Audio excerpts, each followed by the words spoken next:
जय श्री राम। प्रातः स्मरणीय श्रीमान नरेंद्र मोदी जी, ट्रिपल इंजन की सरकार, केंद्र में आपकी सरकार, दिल्ली में आपकी सरकार, एमसीडी में भी आप हो, और फिर दिल्ली में एक ऐसा कार्य हो रहा है जहां पे एक लड़की के साथ ऐसा दुर्व्यवहार किया गया जिसका नाम ऋचा तिवारी, ऋचा तिवारी या रुचि तिवारी।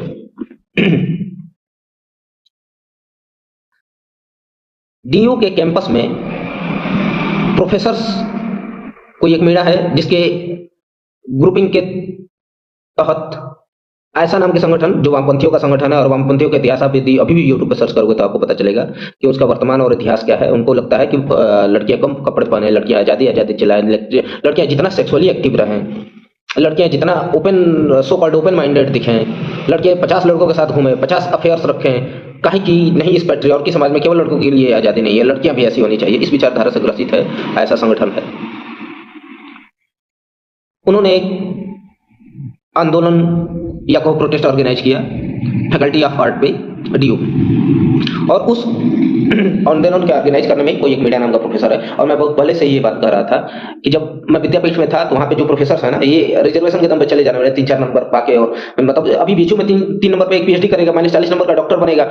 ऐसे ही प्रोफेसर जो चले जा रहे हैं जिनको फिजिक्स मैथ तुम्हारे पल्ले नहीं पड़ रही है बे, और तुम बैठ के राजनीति कर रहे हो, तुम किताब लिख रहे हो इसमें जिसमें कि तुम केवल उसी जात के नाम की घेड़ा फैला के और उसी के रोटी पे तुम जी रहे हो। तुम्हारे दिमाग की कैपेसिटी नहीं है कि तुम बैठ के उस सब्जेक्ट को डिलीवर कर पाओ।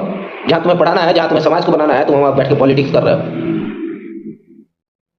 इन्होंने एक प्रोटेस्ट ऑर्गेनाइज किया और वहां पे ये पत्रकार लड़की गई जिसको पहले से आइडेंटिफाई किया गया था, कहा कि जब चंद्रशेखर ने अभी आंदोलन ऑर्गेनाइज किया था तो वहां पे उसने जाकर पत्रकारिता थी, उससे पूछा गया कि तुम्हारा नाम क्या है। इसने नाम बताया और नाम बताने के बाद से इसके को ब्राह्मणता की गाली दी गई, उसके बाद से इसके कपड़े उठाए गए, इसको बैड टच किया गया, यहाँ पे लड़कियों ने उसके गला दबाने की कोशिश की। यही समाज का निर्माण करना चाहते थे ना, समतावादी समाज का निर्माण। एक था जो गांधी तक को ये कह सकता था कि नहीं गांधी में मैं शैतान मानता हूं। बीबीसी का न्यूज है, अंबेडकर के विचार जो बीबीसी के न्यूज चैनल पे आज भी यूट्यूब पे आप सर्च करके देख लो, उसका ये स्टेटमेंट बकौल उसका रिकॉर्डिंग है उसकी कि मैं गांधी को संत नहीं मानता।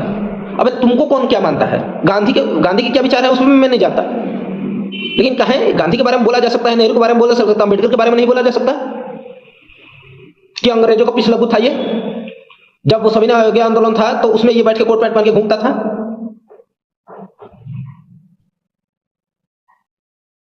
ये अंबेडकर के आप जाके आप इसके बारे में देखो ना, इसके कौन सा योगदान है कि अंबेडकर भारत के आजादी के आंदोलन में। इसका तो ये विचार था कि नहीं अंग्रेजों ने हमें डेवलप किया है, हमें एडवांस किया है, अंग्रेजों ने एडवांस किया है। तो एक चीज बताओ, जब इतनी बड़ी सोने की चिड़िया कही जाने वाली को जब अंग्रेजों ने पूरा चूसा और यहाँ के इकोनॉमिक्स को लेके चले गए वहां पे, उसके बारे में तुम्हारा क्या किताब था? और तुमको बैठ के और संविधान निर्माता का दिया जाता है ऐसे अंगूठा छापों को। सेकंड डिवीजन से ये पास था। उसी संविधान कमेटी में VN राव थे जो हर चीज में टॉपर थे और मेडलिस्ट थे। और वहां पे संविधान में निर्माता ऐसे घृणित मानसिकता और रोगित मानसिकता वाले व्यक्ति को राजनीति के लिए बना दिया गया, कहाँ कि एक बड़ा वर्ग बैठ के वोट देता फिरे। और इसीलिए अभी एक चचा है ना जो ऐसे ऐसे करेंगे, राजनीति के चक्कर में यूजीसी लाए और इसका परिणाम तुम्हें भुगतना पड़ेगा। प्रातः स्मरणीय मोदी जी, आने दो चुनाव। ये ऐसा नहीं है, अभी मुझे लग रहा था कि मेरे जैसा ये आदमी केवल समझ पा रहा है, फील हो रहा है। बहुत लोग तुम्हारे भक्त बने हुए थे, मौसा बना के घूम रहे थे तुमको, लेकिन अब गांव में भी जाओ, गांव के बुजुर्ग और चाचा दादा के साथ बैठो तो पता चलता है कि तुम्हारे बारे में उनकी मानसिकता कैसी हो गई है। और जिस कुर्सी के चक्कर में हो तुम नहीं रह पाओगे, कहा कि जिस वोट के तुम चक्कर में वो तो तुम्हें मिलने से रहा, भाजपा को तो मिलने का ही रहा। जिन एक आईएएस कहता है कि अपनी बेटियों की शादी करो, उसी एक वर्ग का आईएएस जो कहा जाता है कि बहुत सारी किताबें पढ़ के बहुत सारे, अबे रोमिला थापर का लिखा हुआ इतिहास पढ़ेगा वो, जिसको एक फैंटेसी आई कि हम एक जातिवाद नाम का चैप्टर खोल दें। उसके इतिहास के बारे में, एनसीईआरटी के बारे में जब उससे पूछा जाता है कि कहां से कौन से ताम्रपत्र आपने देखे, कौन से आपने शिलालेख देखे जहां पे ये लिखा हुआ है कि ब्राह्मणों ने और घड़ा बांधने के लिए और झाड़ू लेकर चलने के लिए कहा, तो उसका वो सोर्स नहीं दे पाते हैं सब एनसीईआरटी वाले। कौन सा इतिहास पढ़ा है और कौन से रोगित मानसिकता को जनरेशन को आप जन्म दे रहे हैं? कौन से इतिहास में ऐसा ये कहा गया है कि ब्राह्मण राजपूत और वैश्यों ने तुम्हें बैठ के दबाया, जिस वजह से तुम बहुत बड़ा रोबोटिक साइंटिस्ट होने वाले थे, एरोनॉटिकल इंजीनियर बनने वाले थे और जाके नाली साफ करने लगे? कौन से ब्राह्मणों ने तुम्हें दबा दिया? और इतिहास का प्रमाण कहां है?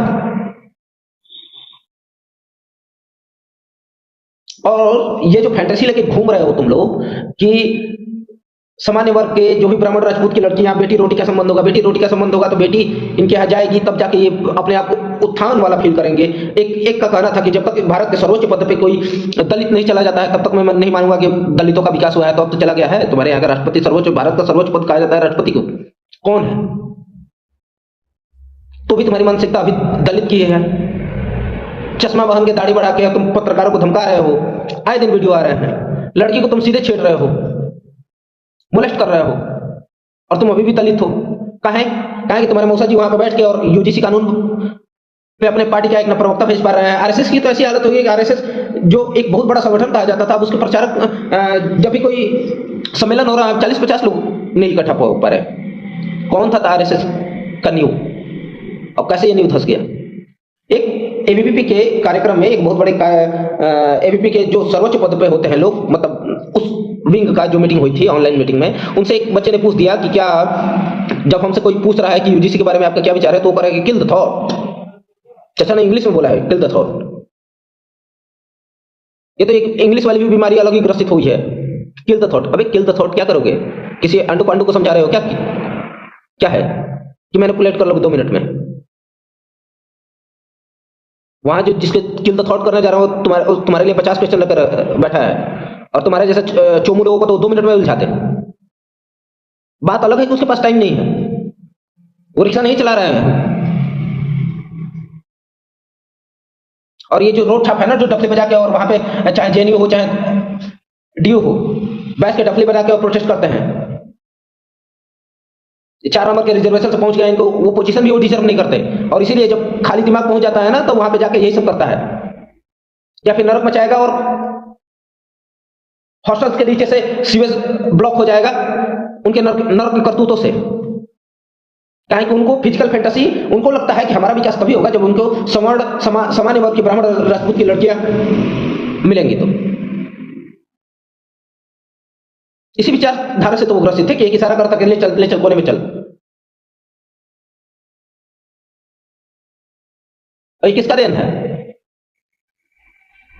और ये जो सड़ा मानसिकता है ना, इनका कभी विकास नहीं होगा। जो खुद को ही छोटा मान चुका है, जो खुद से अच्छा, उसको मानने में मजा आ रहा है ना। कहीं उसको जब वो बैठ कर दलित बन के नहीं घूमेगा, जब वो जानता है कि यदि वो खुद को नीच कहेगा तभी उसको जाके वो मिलेगी तमाम तरीके के फायदे जो मिल रहे हैं। 4 नंबर पे 3 नंबर पे सिलेक्शन हो जाना, खैरात में किसी भी कॉलेज में जाके एडमिशन हो जाना, और फिर वहां पे जाकर बकैती करो, ऐसे करो,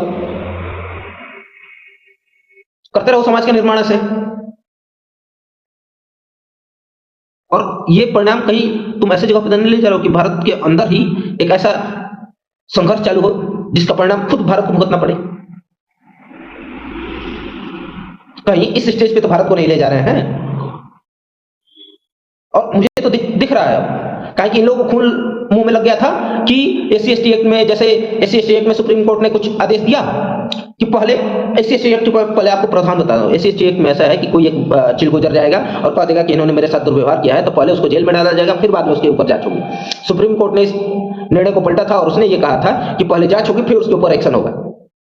और इन 2 कौड़ी के चिल गुजरों को लगता था कि इन्होंने आंदोलन किया और सरकार, ये चचा माननीय प्रातः स्मरणीय चिलगोरानंद जी ने आए और संसद में उसको बिल को पलट के और कठिन बना दिया SC/ST एक्ट को।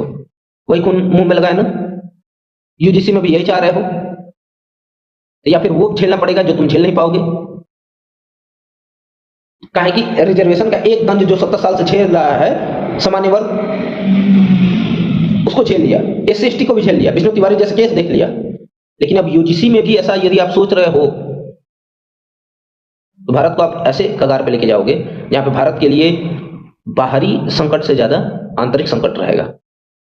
काहे कि एक वर्ग है जिसने अर्थ से कंप्रोमाइज कर लिया, बल से कंप्रोमाइज कर लिया, अब शिक्षा से नहीं करेगा। और यदि ऐसे घटनाएं होती रहेंगी तो और आप दर्शक बन के बैठे रहोगे तो यकीन मानो आपका तब बगोल है। जय श्री राम।